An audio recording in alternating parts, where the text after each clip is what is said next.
Have you ever felt kind of stuck with your English learning? Like you've got all the grammar rules down, but when it comes to a real conversation, you just can't find that flow? Well, what if I told you the key to true fluency isn't in another textbook, but it's actually waiting for you right outside your door? Let's dive into that. So let me just ask you straight up. Do you think you're fluent? It seems like a simple question, right? But the answer is, well, way more complex than you might think.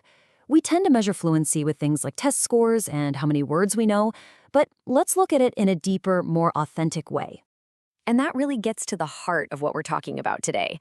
The most powerful lessons, the ones that actually stick with you, they're found out there, in the culture, in the community, and in all those little everyday moments that a classroom just can't copy. Okay, to really get a feel for this, let's take a little trip all the way to Aotearoa, New Zealand. Over there, one of the most incredible ways to learn isn't through a book at all, but by actually engaging with the indigenous Māori culture, which is just woven into the fabric of everyday life. A perfect example of this is something called the hangi. Now, on the surface, it's a traditional greeting. Two people come together and gently press their noses and foreheads. It's this beautiful, formal welcome that you might experience. But here's the thing, that physical action, that's just the beginning. The real meaning goes so much deeper, and it connects directly to the very essence of what it means to communicate and to be alive. See, when you do a hongi, you are literally sharing the ha, the breath of life. It's this incredibly powerful, symbolic act where two people basically become one, sharing a single moment in time. And that's not something you can just learn from a vocabulary list. It's something you have to feel. So, what does an experience like this actually teach you as a language learner? Well, for one, it gives you a real contextual understanding. You start to feel the emotional weight of a word like wanawa, which means family, but it also carries this much deeper sense of community and belonging. And second, you start to pick up on the unique rhythm and tone of New Zealand English, which is often influenced by the beautiful melodic flow of the Māori language, te reo Māori. All right, so let's shift gears now from that really profound cultural moment to something a bit more everyday. A challenge we've all faced, just navigating a new city. This is where all that theory gets put to the ultimate test. Because let's be real, when you're trying to find your way around a new place, the real world becomes this kind of high-stakes exam. There's no time to be flipping through a dictionary. The only goal is to communicate well enough to get where you need to go. And this is where you really see the difference. The textbook teaches you to say, "Excuse me, where is the bus stop?" But a local? They might just say, "G'day, do you know where the nearest bus is headed?" You practice, "I would like to buy a coffee, please." But the real Kiwi experience is a quick, "Can I grab a flat white? Cheers."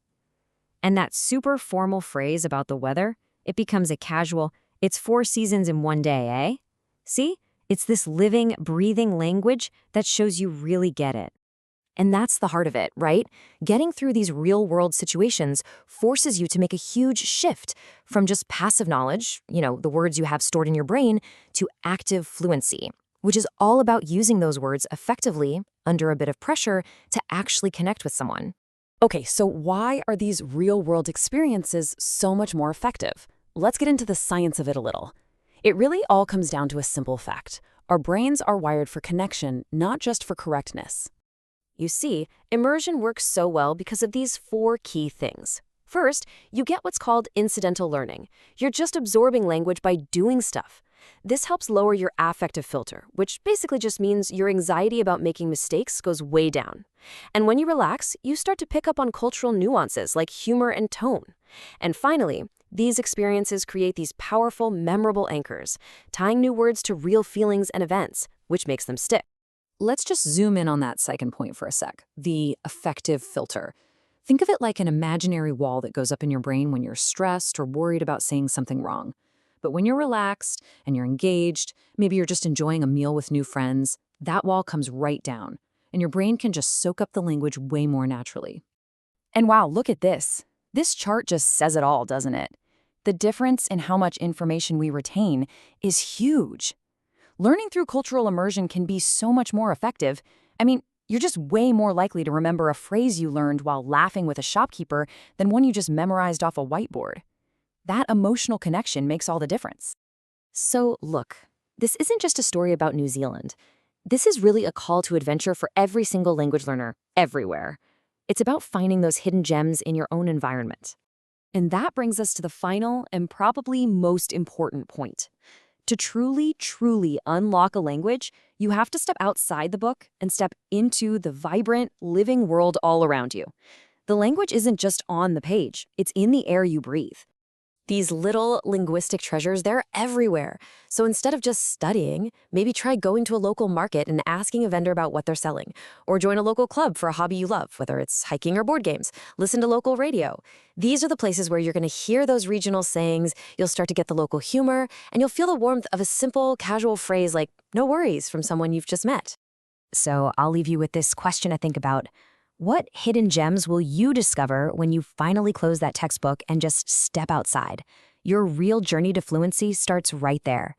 Thanks for hanging out with me.